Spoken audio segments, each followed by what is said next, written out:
अक्सर जब हम डिजास्टर्स को क्लासिफाई करते हैं या तो हम उन्हें नेचुरल डिजास्टर्स कहते हैं या तो फिर हम उन्हें मैन मेड डिजास्टर कहते हैं। अब वायनाड का जो लैंडस्लाइड है वो आप जो न्यूज में पढ़ रहे हो, क्या वो नेचुरल डिजास्टर है या फिर एक मैन मेड डिजास्टर है? क्योंकि आपकी जानकारी के लिए बता दें कि ऐसा लैंडस्लाइड पहली बार नहीं हुआ है, ये पहले भी हो चुका है and it means that we already had the warning that Wayanad was vulnerable. और इसी में क्या हमें ये कंक्लूड करना चाहिए कि that it was a man made disaster? So welcome students to Unacademy. Let us delve deep into this issue and understand where did the environmental governance fail, or did we move too ahead with the developmental approaches, or something that could have been missed or been done better in the environmental governance. ठीक है, तो सबसे पहली बात, ये पहली बार नहीं हुआ है, that means Wayanad was warned yet it slid again. आप एक बार गलती करते हो, दैट इज ओके, आप उससे सीखना चाहिए। अब अगर हम लोग उस चीज से ना सीखें और वो दोबारा हो जाए, that means in 2024 there was a catastrophic Wayanad disaster and it is said that a lot of people were killed in that disaster. मतलब 400 से भी ऊपर लोगों की जान गई थी। क्या हमने उससे सीखा? आप देखोगे 2026 में tunnel site collapsed and more than 3 people have been killed. Reports are yet to find out कि और कितने लोगों की जान गई है और कितने लोग इंजर हुए हैं इस डिजास्टर की वजह से। तो आइए इसमें आगे देखते हैं कि अपने लिए यूपीएससी के लिए प्रीवियस ईयर क्वेश्चंस में क्या इंपॉर्टेंट है। Let us have the spotlight on the previous year questions. So first with respect to mains you will see here कि 2021 में GS1 में ये क्वेश्चन आ रखा है, that means from the perspective of geography there was a question that asked causes of landslide in Himalayan regions and Western Ghats. Again, if you see, in 2013, it was asked landslides occur more frequently in Himalayas than Western Ghats, which meant that we must be very clear कि Western Ghats में जो landslides occur करते हैं वो किस वजह से करते हैं। और इससे ही आप एक प्रेडिक्शन भी डाल सकते हो कि क्या ये मेंस 2026 में इसका क्वेश्चन आ सकता है, चाहे वो GS1 हो ज्योग्राफी के पर्सपेक्टिव से, चाहे वो GS3 हो डिजास्टर मैनेजमेंट के पर्सपेक्टिव से। अब इसमें प्रीलिम्स पे क्वेश्चन कैसे बन सकते हैं, तो उसके लिए मैंने आपके लिए सैंपल लगाया है। That is prelims 2017 asked the Western Ghats are spread over 5 states only. That means these are the kind of current affairs that you have to link to your static portion and know about Western Ghats entirely. ठीक है, अब आगे देखिए, इस issue के बारे में समझते हैं। That is the rain triggered it but did humans load the slope. मतलब दिस इज नेचुरल फिनोमिनन, ठीक है, लेकिन क्या हमारी भी गलती थी? Are we at fault? तो आप देखोगे, let us understand the facts. First is 200 plus millimeter rainfall was received in the last 24 hours. जिसका मतलब है this is a huge amount of rainfall and it contributes to accumulation of soil, rocks, debris particles and वो पूरा flow करके नीचे की तरफ जाता है और ये एक ऐसा सिचुएशन क्रिएट करता है जिससे कि लैंडस्लाइड का रिस्क और दुगना तिगना हो जाता है।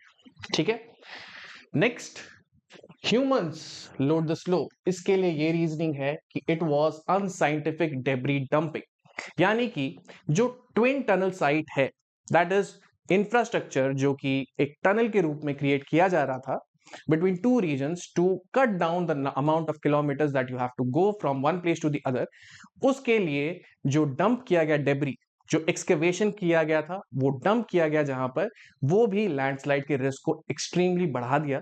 क्यों? क्योंकि it was done in an unscientific manner. ठीक है, उसको प्रॉपरली रिमूव नहीं किया गया, ये जानते हुए भी कि रेनफॉल आने वाले हैं। ठीक है, next, how many people killed? 3 and counting. And how many people are injured? More than 10 workers have been injured. यानी कि ये जो एक natural phenomenon plus human fault है, इसकी वजह से काफी लोगों की जान गई है and this is something that we should work upon. Why? Because we were already warned. It was not the first time that it was occurring, है ना। अब आगे देखिए, why Wayanad is a landslide trap? So सबसे पहली बात है extreme rainfall. अगर आप भारत का नक्शा देखोगे तो this is the peninsular India and this is your western Ghats, right? तो क्या होता है जब मॉनसूनल विंड्स हिट करते हैं, जब मॉनसूनल विंड्स हिट करते हैं तो अगर ये माउंटेन है, this is a mountain in Western Ghats, so the wind flow will rise up to the mountain height, ठीक है? And this will result into orographic rainfall, orographic rainfall, ठीक है? क्योंकि मॉनसूनल विंड्स अपने साथ बहुत सारा मॉइस्चर कैरी करते हैं, ये जो रेनफॉल है वो एक्सट्रीम रेनफॉल होगा and Wayanad lies in that vulnerable region, ठीक है? सेकेंड चीज है स्टीप टेरेन। जैसे मैंने यहाँ पे आपको माउंटेन बताया, यहाँ पे आप देखोगे कि माउंटेन जो है when it is very steep, that means it has a steep slope, the occurrences of orographic rainfall increases, मतलब इसकी जो फ्रीक्वेंसी है और इसका जो वॉल्यूम है वो भी रैपिडली इंक्रीज कर सकता है। That means Wayanad is again more vulnerable. और तीसरी चीज है कि रिपीटेड फेलियर्स, मतलब ऐसा नहीं है कि पहली बार हो रहा है तो हमें जो प्रिकॉशंस हैं वो पहले ही ले लेने चाहिए थे और हमें एविडेंस भी था कि ये वल्नरेबल है। यहाँ पे आप देख सकते हो, इस फिगर से आपको थोड़ा ज्यादा समझ में आएगा कि ये जैसे क्लाउड्स हैं, जो माउंटेन टॉप है, अगर इसे माउंटेन टॉप मान लें तो ये वाला जो एरिया है वो पूरा रेनफॉल की वजह से ढीला हो चुका है। That means the particles are now loose and they will now start flowing due to gravity, ठीक है? और ये धीरे धीरे नीचे के लेवल्स पे एक्यूमुलेट करेंगे जिससे कि बहुत ज्यादा मास डेब्री का इकट्ठा हो जाएगा और बस एक ट्रिगर पॉइंट की जरूरत है, जैसे कि एक्सट्रीम रेनफॉल, और उसके वजह से लैंडस्लाइड रिस्क हाई हो जाता है। अब द 2134 करोड़ क्वेश्चन, अब इसमें देखोगे यहां पर particularly when we talk about sustainable development, sustainable development, इसको इस लेंस से देखना बहुत जरूरी है। क्यों? क्योंकि सस्टेनेबल लेवल डेवलपमेंट जो है वो बोलता है कि आपको इंफ्रास्ट्रक्चर बनाना है, आप बनाइए, that is for your economic prosperity, but keep in mind that environmental losses are not to be too much, मतलब कि इन्वायरमेंट को बहुत ज्यादा हार्म करते हुए जो डेवलपमेंट आता है that is not sustainable development. Okay, when we talk about sustainable development, it is something that will keep in mind that the social aspects, environmental aspects and economic aspects are all balanced. And इसी reason से इस infrastructure development के बारे में हम लोग देखते हैं कि नो डाउट कि ये एक लाइफलाइन बनाता, ठीक है? That means it will increase connectivity. ये जो ट्विन टनल साइट्स हैं ये कनेक्टिविटी को बढ़ाते हैं। क्यों? क्योंकि आप देखोगे ये कट डाउन करते हैं डिस्टेंस को फ्रॉम 42 किलोमीटर्स टू 22 किलोमीटर्स। इसका मतलब है कि हेल्थ, एजुकेशन, जितने भी डेवलपमेंटल इंडिकेटर्स है वो रिमोट लोकेशंस में भी पहुंच सकते हैं, एक्सेसिबल हो सकते हैं, ठीक है? It will also cause regional development, but what is the risk? The risk is that you are going for blasting, debris and it is a fragile slope and you are causing extreme amount of ecological damage, ठीक है? तो ये जो infrastructure था जो twin tunnel का है, that is 2134 crores and this twin tube tunnel जो कि 8.1 किलोमीटर्स का है। so these are the facts। इस फैक्ट को मैं आपको क्यों बता रहा हूं? ये फैक्ट इसलिए बताया जा रहा है कि डेवलपमेंट और एनवायरमेंट को बैलेंस कैसे करना है, दैट इज द क्वेश्चन, ठीक है? अब 5C फेलियर चेन।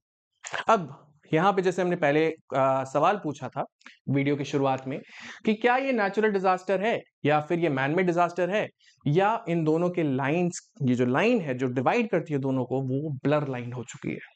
क्योंकि आप देखोगे climate is one responsible and it is also a natural phenomenon, है ना? 200 मिलीमीटर से भी ऊपर 24 घंटे में अगर रेनफॉल रिसीव होता है तो डेफिनेटली कोई भी एरिया जो है वो लैंडस्लाइड प्रोन हो जाएगा, स्पेशली जो कि स्टीप स्लोप्स वाले हैं, ठीक है? दूसरी चीज है कॉन्फ़िगरेशन, मतलब कि वेस्टर्न घाट्स ऐसा रेजिलिएंट इकोसिस्टम नहीं है, वो फ्रेजाइल है। वहां पे बहुत सारे इकोलॉजिकली सेंसिटिव एरियाज हैं जो कि बहुत वल्नरेबल होते हैं, तो वहां पे इंफ्रास्ट्रक्चर करना एक क्वेश्चनेबल एक्ट हो सकता है। तीसरी चीज कंस्ट्रक्शन, मतलब जो कंस्ट्रक्शन हो रहा है, टनल, ब्लास्टिंग, ये चीजें क्या उस सेंसिटिव एरिया को भी इफेक्ट करती हैं? And then coming to the point कि गवर्नेंस में क्या कमी रह गई, that means clearance and compliance. आप देखोगे state expert appraisal committee, and this is under your environmental impact assessment. Environmental impact assessment ये कहता है कि एक्सपर्ट अप्रेजल कमिटी ही क्लियरेंस देगी किसी भी प्रोजेक्ट को, and therefore it will have this notion कि environment is also being put at the priority. It is not just the economic prosperity that we are looking for. तो state expert appraisal committee ने भी ये कहा था कि कुछ हमारे रिजर्वेशंस हैं, हालांकि उसके बावजूद इस प्रोजेक्ट को क्लियरेंस मिला। ठीक है, क्या हमारे पास रिपोर्ट्स थे वेस्टर्न घाट से रिलेटेड? तो ये भी बात सही है कि India had the reports, but maybe we lagged somewhere in the will. ठीक है, जैसे आप देखोगे कि गाडगिल रिपोर्ट एक आई थी, गाडगिल रिपोर्ट। अब गाडगिल रिपोर्ट ने कहा था कि फुल वेस्टर्न घाट्स को ESA that means ecologically sensitive area declare करिए, और वहां पे कोई भी कंस्ट्रक्शन, कोई भी इंफ्रास्ट्रक्चर डेवलपमेंट की जरूरत नहीं है, क्योंकि हमें बायोडाइवर्सिटी को प्रोटेक्ट करना है। आपको ध्यान रहे, this is one of the biodiversity hotspots also, right. दूसरी चीज, इसके बाद इंफ्रास्ट्रक्चर डेवलपमेंट बहुत हद तक नहीं हो रहा था, ठीक है, और ये एक्सेप्टेबल भी नहीं था स्टेट गवर्नमेंट्स को और किसी भी गवर्नमेंट्स को। तो नेक्स्ट आया था कस्तूरी रंगन रिपोर्ट, जिन्होंने कहा था कि हम लोग कुछ एरियाज को इकोलॉजिकली सेंसिटिव एरियाज कहकर उसमें इंफ्रास्ट्रक्चर डेवलपमेंट को दबा सकते हैं या रोक सकते हैं, बाकी एरियाज में आपको करना है तो करिए। ठीक है, जिसका मतलब ये है कि there was already a warning presented to us from the reports. ठीक है, सो इन कंक्लूजन अब आप देखोगे कि क्या ये सिर्फ एक ज्योग्राफी का सवाल है? So this is not just geography, that means this is not just your GS1. It relates to various dimensions in which UPSC can ask you questions, especially in mains. तो आप देखोगे कहां पे GS3 के disaster management में हो सकता है, GS3 के एनवायरमेंट में हो सकता है, स्पेशली वेस्टर्न घाट्स, और इसमें आपका एनवायरमेंटल इंपैक्ट असेसमेंट के बारे में पूछी जा सकती है चीजें, इसमें कैरिंग कैपेसिटी ऑफ इकोसिस्टम के बारे में पूछा जा सकता है। ठीक है, GS2 में गवर्नेंस यानी कि एनवायरमेंटल क्लियरेंस का जो फेलियर है उसके बारे में भी पूछा जा सकता है, और ये आप एथिक्स में और अपने ऐसे के आंसर्स में भी कोट कर सकते हो। So that was all, thank you so much.